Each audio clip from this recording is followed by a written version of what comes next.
For all of your coin buying and selling needs, head over to onestopmut.com and use code EDGY for 10% off. What's up, guys? Edgy here bringing another video, and today I have a lineup update for you guys. I also have some information. I am planning on doing a giveaway. Obviously, I got to get my coin stack up. I got to figure out what I want to give away. If you guys have suggestions, drop it in the comments. It's not going to be anything crazy. It's going to be kind of like a thank you for 500 subs kind of thing. Basically, you got to follow me on Twitter, show proof that you're subbed to me on YouTube, and that's pretty much it. Just tweet at me on Twitter showing proof, whatever. I don't know what I'm going to give away. Like I said, probably going to be something in the 100K to 200K range. It's going to be a player. I'm not going to give away coins. I don't want to get banned for coin distribution, anything like that. But that's one thing I'm looking into doing. Also, I want to start another series. I don't know if I want to do pack and play or if I should do no money spent. Drop it in the comments what you guys would like to see. I think no money spent would be easier for me to start because basically all I have to do is make a new account and go from there. Pack and play, obviously, I would have to get some coins. I have no coins right now. You'll see why I have no coins in just a second. We did make a huge pickup, a very expensive pickup. Dolphins team is looking very mean. Don't have too many holes left to fill. We need another safety. That's one thing we need. That way I don't have to play a corner there. And we need another wide receiver, like a Devontae Parker upgrade or Jarvis Landry upgrade or Preston Williams, Jakeem Grant, something like that. Something that's, close to 90 speed at least, so I don't have, a slug out there on the field. But I'm going to go over the lineup. Like I said, drop in the comments if you guys want to see pack and play, you want to see no money spent, what you guys want to see, let me know. If you guys have an idea for a series, go ahead and drop a paragraph in the comments. I will read through it. I read all the comments. I try to like as many of them as I can whenever I do get comments. So anything you guys have that you think is a good idea, drop it down. Worst thing I'll say is no. But I'm going to go over the lineup now. We are up to an 87 overall, 89 defense, 85 offense. The offense will go back up once we pick up Frank Gore once again. So I did have to sell Frank Gore to get Reggie Bush's power up. And now we have Reggie Bush's full card. So you see I have him at the second halfback spot still. The reason for that is I like Arian Foster's abilities a lot better. He gets evasive. Reggie Bush doesn't for some reason. So I'm going to keep Arian Foster as the feature back. This might change, if we get a big Devontae Parker or Jarvis Landry upgrade, like I said.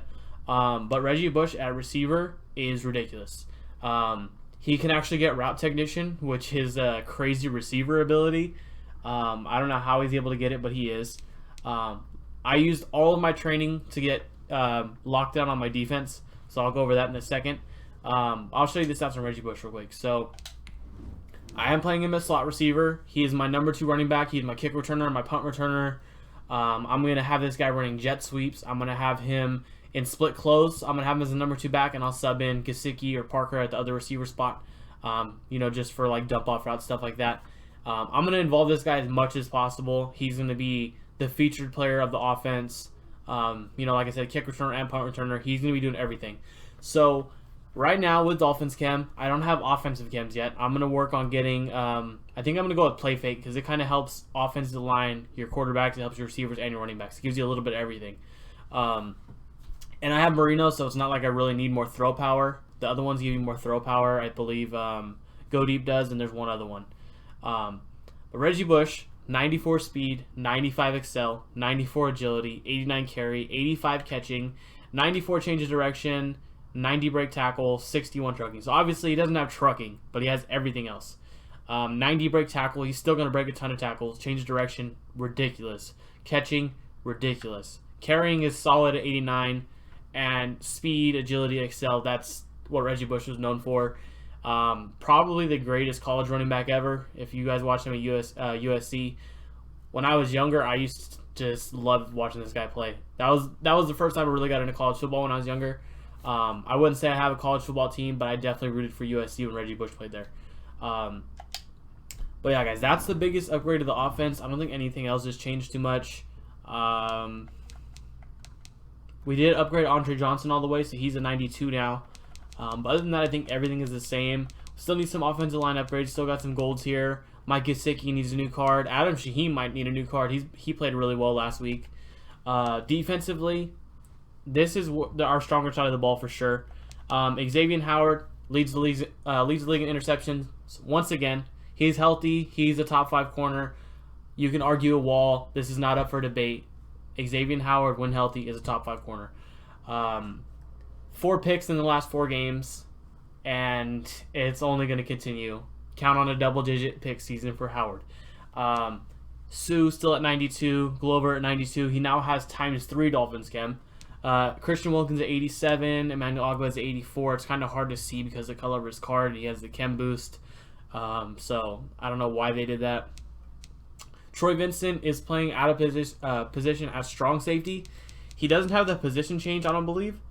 Even if he does, I'm not going to do it anyway because I have extra Dolphin spots, so I'm not going to waste the 500 training. He's at 85 at strong safety, so he's going to hold it down there.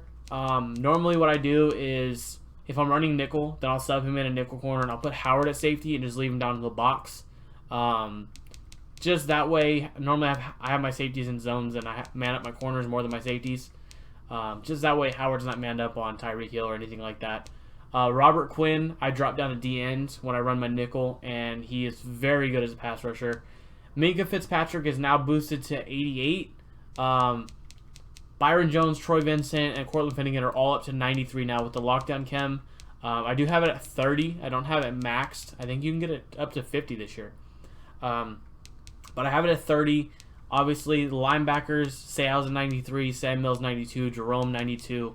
Robert Quinn's overall didn't change at all. It's still at 87. He's a pass rusher, so the coverage stats don't help him too much. I don't really plan on dropping him into coverage, but he has them. But this is the team, guys. Definitely going in the right direction. Still need a couple upgrades. I'd love another safety. Bobby McCain and Eric Rowe have both been playing phenomenal this year. Minka Fitzpatrick just had a pick 6 this past game. Maybe he gets a new card. They haven't announced Team of the Week yet, as far as I know. Also, Ryan Tannehill did get a power-up. That makes me think that he's getting a new card because he did have a gold card. He doesn't have any of the new cards in the game. He just has his 79 gold card. I showed Tua because he's the backup currently, but I'm leaving Tua as a backup for now unless Tannehill gets a really good card. Then it'll be a decision. If it's close to as good as Marino's card, I might switch just because Tannehill gives me a little bit of mobility. This offensive line isn't great. Sometimes I got to get out of the pocket. But Marino throws absolute lasers. I have no complaints about Marino. He very rarely misses a throw for me. The only reason I would change it would be, just for a little bit of mobility. So, we still have Tua as the backup for now, even though Tannehill did get that power up. He goes to 80 overall because Tua is left-handed, and a lot of the times that I do use my backup quarterback is fakes on PATs, and most of them are throws to the left. So you have a left-handed quarterback, you have an advantage there. You have a right-handed quarterback, they're throwing across their body, they're going to throw inaccurate passes. So I'm going to leave Tua there for now. If Tannehill gets a good card, then maybe I'll put him as the backup. Like I said, Reggie Bush, slot receiver. But yeah, that's main thing we need, offensive line. Gesicki needs an upgrade. Chandler Cox could get an upgrade. That'd be awesome. If not, I'm going to have to get Frank Gore back and put him in fullback because he's a little bit higher overall than Shaheen there. Plus, I just like having Frank Gore on the team.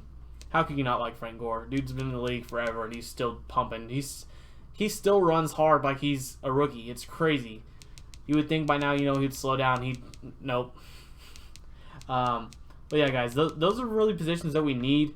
Obviously, we're going to get the cards at some point. How good they're going to be, we don't know. But the Dolphins' offensive line is currently 8th in the league, I believe. Our scoring defense is 2nd. Our third down defense is 1st, I believe. We're playing great football.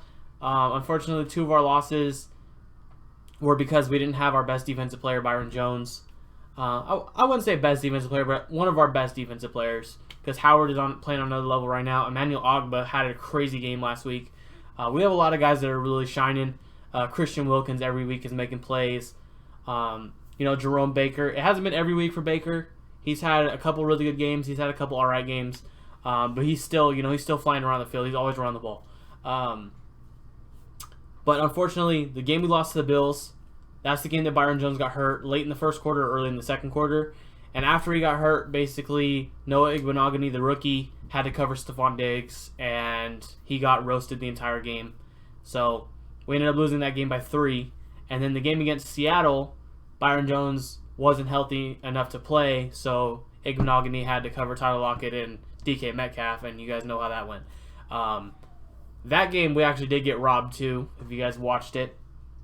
It was 3rd and 2, I believe. They ran the ball. They showed the chains. They brought the chains out because it was short. They brought the chains out, zoomed in on the chains, and it was literally like 3 or 4 inches short of the marker. And the ref signaled the first down, and nobody questioned it except for Dolphins fans. All Dolphin fans all over Twitter were furious. Never heard anything from an NFL account. Never heard anything from Roger Goodell. Never heard anything from Dean Blandino, whoever the head officiating guy is. Never heard anything from anyone, but Dolphin fans all over Twitter were furious because the Dolphins still had a minute and a half left. No timeouts, but we would have had a minute and a half left to march down and try to tie the game. Obviously, Seattle, you never know what could have happened. Probably wouldn't have won ultimately, but I think we definitely would have won the Bills game if it wasn't for Byron Jones getting hurt. Dolphins are a very good young team on the rise. They're no longer a laughingstock like they used to be. People aren't going to be making so many memes about the Dolphins after this season, I promise you. Anyways, guys, I'm not going to keep dragging on. I just haven't recorded in a while and I have a lot I want to talk about. Anyways, make sure you drop a like on the video if you liked it. Hit that sub button if you're new. Turn notifications on. As always, everyone have a great day. I'm out.